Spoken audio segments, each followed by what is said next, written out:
Mesdames, Messieurs, bienvenue à l'émission Toute la Bible en parle. Ne nous quittez pas, vous êtes au bon poste, à la bonne heure, et c'est Toute la Bible en parle. Nous vous accueillons, nous sommes très contents, nous sommes heureux que vous êtes là et que vous écoutez cette émission. Noël Aubu, le directeur de la Ligue pour la lecture de la Bible, est présent à l'émission d'aujourd'hui. Dans quelques instants, il s'entretiendra d'un sujet qui est devenu vital pour des milliers de personnes à travers le monde. Et bien sûr, le chanteur évangéliste Richard Lauder est de retour à l'émission et moi, personnellement, j'ai bien hâte de l'entendre et certainement que si vous avez eu le plaisir d'être avec nous la semaine dernière, vous allez à nouveau beaucoup aimer ce qu'il va faire aujourd'hui à l'émission. Nous vous offrons le Nouveau Testament. Le Nouveau Testament, il est gratuit, c'est un cadeau qui nous vient de la Société biblique et la Société biblique nous écrit « Notre mandat ». C'est de diffuser la Bible à tous. Nous encourageons les gens à servir de se servir de la Bible dans toutes les églises chrétiennes, sans toutefois être rattachés à aucune dénomination en particulier. La Société biblique dit, nous laissons aux responsables des églises le soin de l'interprétation des textes bibliques. Alors, c'est un beau cadeau que la Société biblique nous fait. Et si vous n'avez pas votre copie, dépêchez-vous, appelez tout de suite et il nous fera plaisir de vous donner une copie du Nouveau Testament. Il y a aussi ce livre à la recherche de Dieu. Et nous en avons une bonne quantité, mais la quantité quand même s'épuise assez rapidement. Et les numéros qui paraissent actuellement au bas de l'écran sont vos numéros. Servez-vous-en, appelez dès l'instant et demandez les deux si vous voulez. Le Nouveau Testament et à la recherche de Dieu. Vous dites, ça ne coûte rien? Il y a quelqu'un qui nous fait un cadeau, qui veut que nous lisions ces choses et ça fait beaucoup de bien à 500 000 personnes à travers le monde, dans 12 langues différentes. Il n'est pas trouvé dans les librairies, ce livre-là. Mais il y a des livres qu'on trouve dans des librairies et c'est Noël Aubu qui nous en parle. Bonsoir, comment ça va? Ça va bien, toi? Très bien. La chronique de livres. Oui. Qu'est-ce qu'on lit cette semaine? Je commence par une question, Fernand. Pas trop difficile. Pourquoi suivre Jésus seul? Parce que je ne voudrais pas en suivre un autre. Oui, mais il y en a plusieurs qui le font. Je sais qu'il y en a plusieurs qui le font, mais ils vont tous voir que leur sauveur ou leur maître se trouve dans un tombeau à quelque part sur la tête, tandis que le mien, il n'est pas dans un tombeau, il est vivant, il est ressuscité. Eh bien, l'auteur de ce livre va nous dire justement pourquoi on ne doit pas suivre Bouddha ou Mahomet ou un autre gourou quelconque qui nous apporte pratiquement rien, à part que des petits changements superficiels qui durent quelques mois, tandis que Jésus, c'est celui qu'on doit suivre, et lui peut emporter, non pas une transformation, une nouvelle vie. Amen. Alors, c'est le premier livre. Oui. Le deuxième, c'est Jésus, notre destin. Tu sais, de nos jours, on se pose souvent la question, on dit, mais Dieu, oui, mais à quoi bon Jésus? On ne veut pas entendre parler de Jésus. On parle de Dieu, tout le monde parle de Dieu. Alors, l'auteur traite de toute cette question. Il traite aussi à quoi bon ça sert de vivre avec Dieu. Peut-on parler à Dieu? Il faut que ça change, mais comment? Alors, c'est les deux livres que j'ai à suggérer ce soir. Et aussi, Partage. Partage, qui est un plan de méditation de la parole de Dieu. Et puis, qui encourage les personnes qui suivent le programme à lire et à méditer la parole de Dieu à tous les jours dans leur vie pour que cette parole de Dieu leur procure une rencontre avec Dieu et que ça produise un changement qui est durable dans leur vie. Pas juste une session de méditation qui me fait relaxer, mais un changement dans ma vie qui est concret. Eh bien, ce soir, nous en sommes à la dernière émission de notre série de 3 sur le thème « Un regard sur la croix ». Même si l'émission Toute la Bible en parle continue, se poursuit. C'est ça. C'est dans la série Le Dernier Message. C'est le dernier message. Le premier. Qu'est-ce qu'on a vu dans le premier? Alors, on a regardé aux deux larrons qui étaient crucifiés avec Jésus. Et puis, l'un d'eux disait à Jésus, « N'es-tu pas le Christ? Mais sauve-toi toi-même et sauve-nous. » On dirait qu'il n'avait pas compris. Lui, il voulait sauver, il voulait être détaché de la croix. C'est tout. Mais l'autre répliquait au premier, il dit, « Ne crains-tu pas Dieu, toi, qui subis la même condamnation? Pour nous, c'est justice parce que nous recevons ce qu'ont mérité nos actes. Mais celui-ci, en parlant de Jésus, il n'a rien fait de mal. » Et il se tourne vers Jésus et il lui dit, « Souviens-toi de moi lorsque tu viendras dans ton règne. » Et Jésus lui répond, « En vérité, je te le dis, aujourd'hui, tu seras avec moi dans le paradis. » Et nous faisions remarquer que chacun de ces deux larrons représente en quelque sorte une partie de l'humanité. Le premier, il représente ces personnes qui ne se reconnaissent pas pécheurs, qui ne reconnaissent pas Jésus comme leur Seigneur et aussi qui n'ont rien à voir avec le salut que Jésus veut leur procurer. Tandis que le deuxième représente cette autre partie de l'humanité qui, elle, se voit comme des êtres pécheurs et qui tourne le regard vers Jésus pour être sauvés. Et lors de notre deuxième émission, nous avons tourné notre regard vers le centurion romain qui était présent là à la crucifixion de Jésus. Et cet homme, face aux événements qui survenaient lors de la mort de Jésus, la noirceur en plein jour, les tremblements de terre, eh bien, cet officier romain déclare, en regardant Jésus, mais cet homme était vraiment le Fils de Dieu. Et par la suite, nous avons vu plusieurs textes bibliques qui nous montraient que Jésus était le Fils de Dieu. Alors ce soir, c'est notre dernière émission. Et nous allons tourner notre regard vers le crucifié, celui qui est dans le centre, Jésus lui-même. Et juste avant de mourir, nous l'entendons dire ces trois mots qui sont d'une importance capitale pour toute l'humanité. Tout est accompli. Tout est accompli. Mais on peut se poser une question. Qu'est-ce que Jésus veut dire par « tout est accompli » ? Qu'avait-il accompli exactement pour qu'il dise cela? Avait-il une mission à remplir? Était-elle maintenant terminée? Alors voyons ce que la Bible nous dit à ce sujet. Nous allons commencer par sa naissance. Lorsque l'ange annonce la naissance de Jésus au berger, qu'est-ce qu'il dit? Il dit, « Soyez sans crainte, car je vous annonce une bonne nouvelle qui sera pour tout le peuple. Aujourd'hui, dans la ville de David, il vous est né un sauveur qui est le Christ, le Seigneur. » C'est la première annonce concernant le Messie qui avait été promis depuis 4000 ans. Et aussi la première annonce concernant son rôle, le rôle que ce Messie devait jouer ici sur la terre. Le Fils de Dieu venait pour sauver. C'est pour ça qu'on l'a appelé un sauveur. Mais sauver qui exactement? Et de quelle façon? Le Fils de Dieu qui venait, allait-il mettre sur pied une grande armée et délivrer le peuple juif du joug des Romains? Plus tard, alors que Jésus commençait son ministère, il confirme sa mission à un nommé Nicodème. Nicodème était un homme religieux et chef des Juifs qui était venu pour le rencontrer de nuit.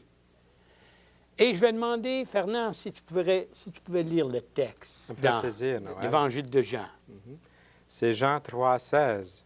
16 et 17. 16 et 17. « Car Dieu a tant aimé le monde qu'il a donné son Fils unique, afin que quiconque croit en lui ne périsse point, mais qu'il ait la vie éternelle.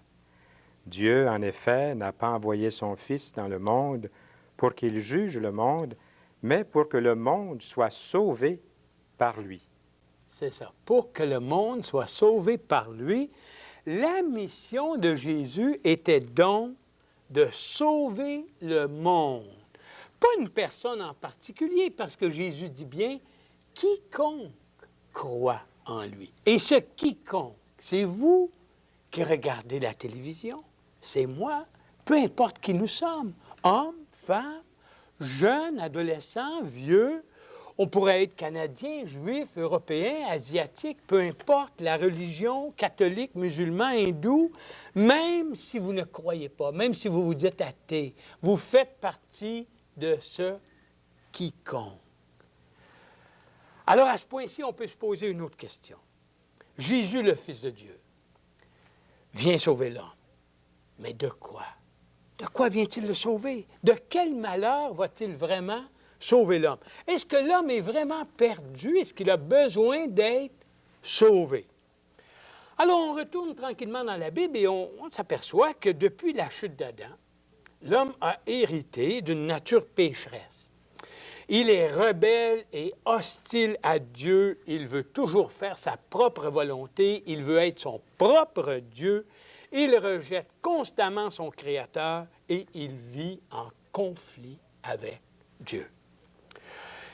C'est vrai que Dieu est amour, mais même s'il est amour et qu'il aime sa créature, il est tout de même en colère. Et Dieu l'a condamné à mourir, non seulement d'une mort physique, mais aussi d'être privé de sa présence pour toute l'éternité. L'apôtre Jean nous dit, « Celui qui croit au Fils a la vie éternelle. Celui qui ne se confie pas au Fils ou celui qui n'obéit pas au Fils n'a pas la vie, mais la colère de Dieu demeure sur lui. » Alors, croire au Fils, ou, en d'autres mots, mettre ma confiance en lui, me donne la vie éternelle. Ce qui veut dire vivre dans la présence de Dieu pour l'éternité. Mais ne pas croire au Fils, ou, en d'autres mots, ne pas mettre ma confiance en lui, ne pas lui obéir, alors ça me conduit vers la mort éternelle.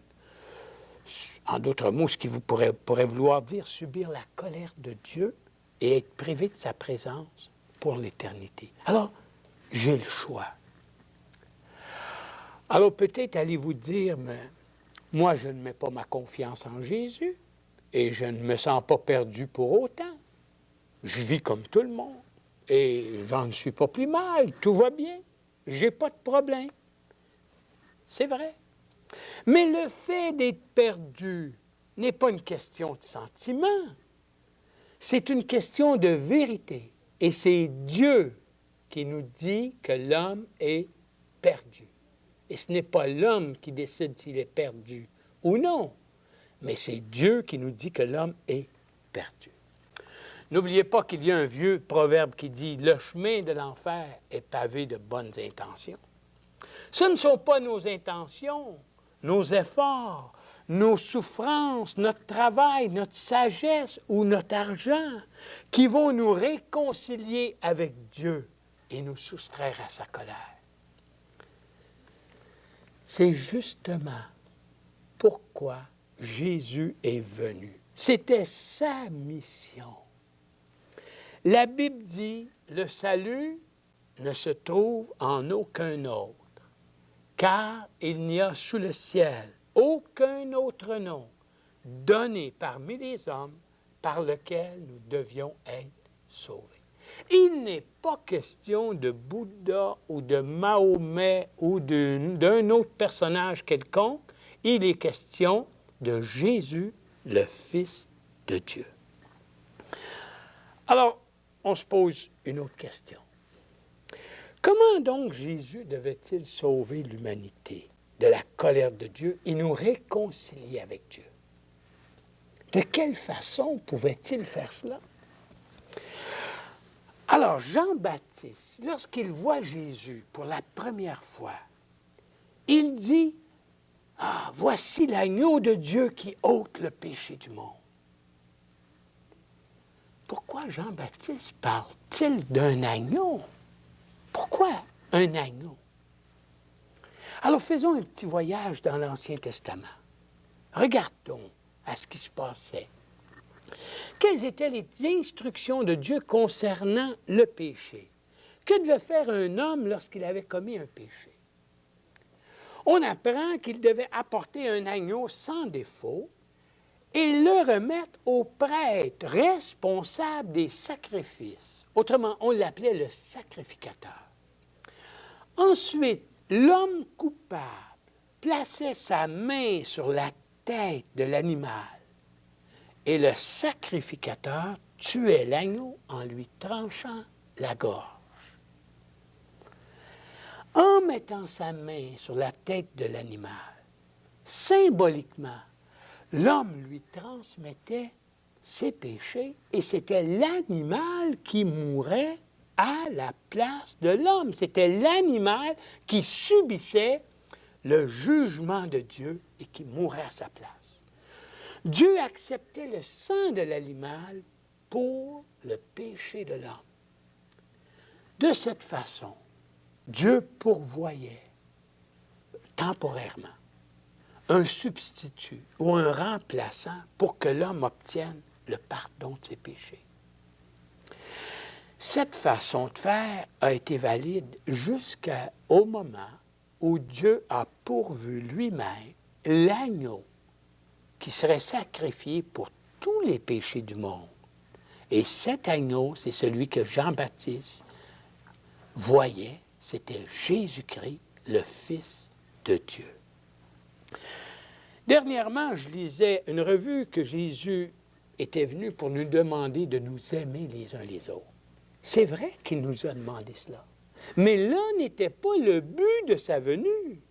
Jésus lui-même disait qu'il était venu pour donner sa vie en rançon pour plusieurs, pour beaucoup. Alors la mission de Jésus était vraiment de prendre les péchés du monde, les miens, les vôtres, ceux de toute l'humanité, et de se les approprier comme s'il les avait tous commis lui-même et de subir la colère et le jugement de Dieu à notre place. C'était cela sa mission. La mort de son Fils sur la croix reste le seul moyen que Dieu a pourvu pour le pardon de nos péchés. Et c'est pour cela que juste avant de mourir, lorsqu'il remet volontairement son esprit entre les mains de son Père, Jésus peut dire « Tout est accompli ». Autrement dit, ma mission est accomplie. La part de Dieu pour le salut de l'homme est accomplie une fois pour toutes. C'est fini. Les péchés de l'humanité sont pardonnés parce qu'ils ont été portés par Jésus à la croix. Alors maintenant que la part de Dieu est accomplie, il reste la part de l'homme à accomplir, la mienne, la vôtre, oui. Et quelle est cette part? Que devons-nous faire?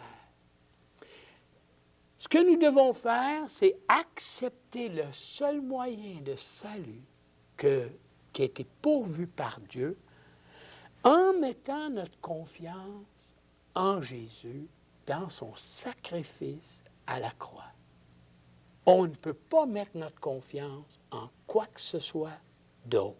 Il y a seulement le sacrifice de Jésus à la croix dans lequel je peux mettre ma confiance. Alors, qu'en est-il de vous qui écoutez? Croyez-vous que vos œuvres ou vos souffrances vont vous rendre juste devant Dieu? Non.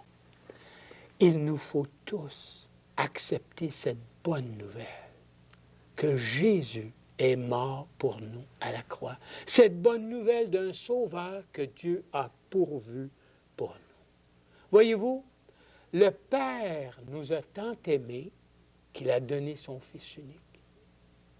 Le Fils nous a tant aimés qu'il est mort pour nous à la croix.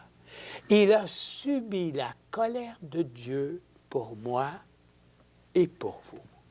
Alors maintenant, ce que je vous demanderai, c'est, est-ce que vous voulez mettre votre confiance en lui? Est-ce que vous voulez vous repentir de vos fautes et l'accepter comme votre Sauveur et votre Seigneur dans votre vie? Il n'est jamais trop tard et ce soir, c'est le temps de le faire.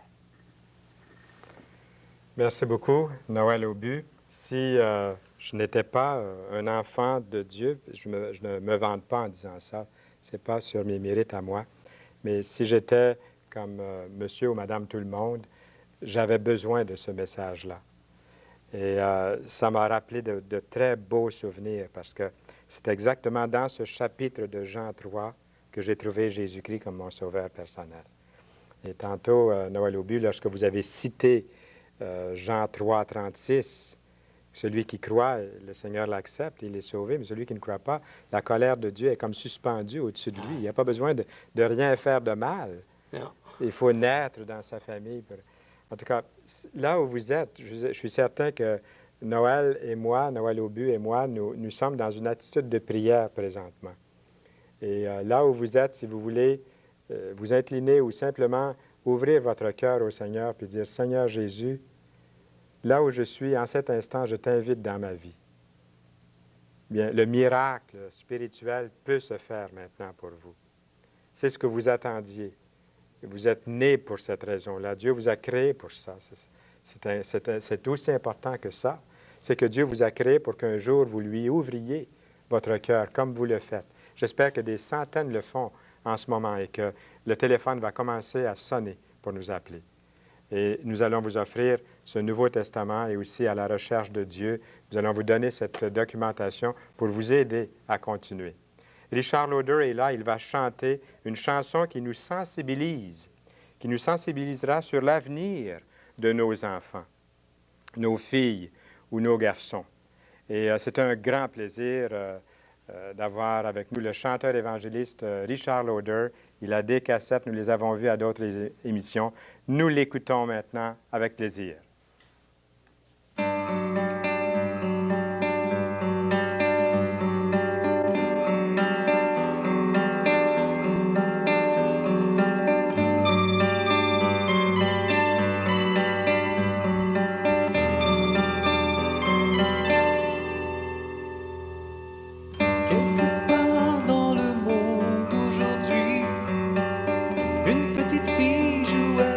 Ses amis portant le linge de sa maman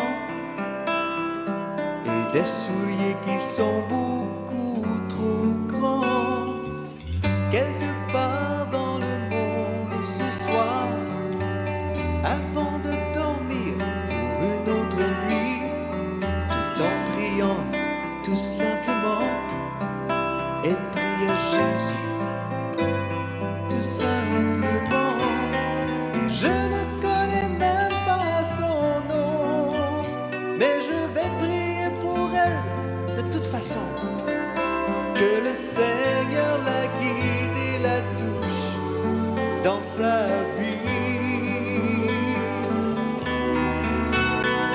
Le jour viendra au cours de sa vie, mon garçon aura besoin d'une femme. Donc tiens bon à Jésus, fille, n'importe où tu es.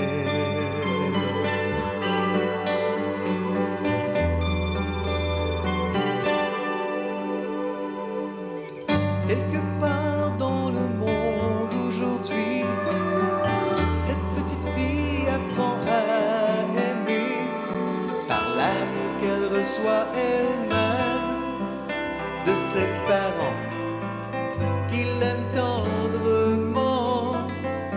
Quelque part dans le monde à venir, mon garçon rencontrera cette fille. Et je prie à toi, Seigneur, pour qu'ensemble ils puissent te servir. Et je ne connais même pas son nom, mais je prie pour elle de toute façon. Que le Seigneur la guide et la touche dans sa vie. Le jour viendra au cours de sa vie, mon garçon aura besoin d'une femme. Donc tiens bon à Jésus, fille, n'importe où tu es. Donc tiens bon à Jésus, fille, n'importe où tu es.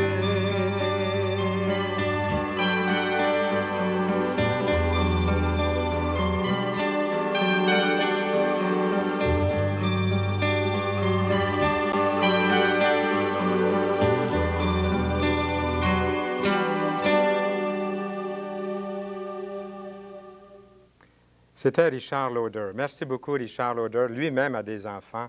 Alors, il comprend la nature des enfants. Et puis, ces enfants-là doivent être sensibilisés pendant qu'ils sont jeunes à l'amour de Dieu. Nous avons été privilégiés aujourd'hui d'accueillir ici Richard Lauder, mais aussi Noël Aubu qui est là. Et Noël, le mot de la fin. pendant une demi-minute, là, qu'est-ce que ça serait? Le mot de la fin, ce serait répéter un verset. Le salut ne se trouve en aucun autre, car il n'y a sous le ciel aucun autre nom donné parmi les hommes par lequel nous devions être sauvés. Et la raison que je le répète, c'est qu'il y a tellement de personnes qui se tournent vers d'autres êtres humains qui ne les amènent nulle part. Et c'est vers Jésus qu'on doit se tourner. Et Jésus seul, lui seul peut vous faire naître de nouveau, vous donner une nouvelle vie et vous faire appartenir à la famille de Dieu. Merci beaucoup, Noël Aubu. Nous allons prier très fort pour vous parce que nous aimerions que vous reveniez à Toute la Bible en parle pour une prochaine série. Et vous nous laisserez savoir ce que ça va être. On serait content de l'apprendre. Ça me fera plaisir. Eh bien, au plaisir et portez-vous bien. J'ai ici une cassette. La semaine prochaine, Richard Lauder va être de retour et puis il va nous faire une chanson qui est sur sa toute dernière cassette intitulée « Le vrai trésor ». Et on peut retrouver ces bonnes cassettes de Richard Lauder un peu partout, dans toutes les bonnes librairies évangéliques, on peut les retrouver. Et nous avons toujours ce cadeau merveilleux à vous offrir. Qu'est-ce qu'on pourrait vous offrir de mieux que la bonne nouvelle, le Nouveau Testament de notre Seigneur Jésus-Christ? Il y a aussi le livre, bien sûr, « À la recherche de Dieu ». Il est encore temps de prendre l'adresse dans quelques instants. Appelez-nous et demandez ce livre si vous avez déjà le numéro de téléphone. Sinon, notez bien l'adresse dans quelques instants. Eh bien, qu'est-ce qu'il y aura à l'émission? La prochaine fois, ce sera Denis Junot de La Tuque. D'ici lors, nous vous disons au revoir et à bientôt.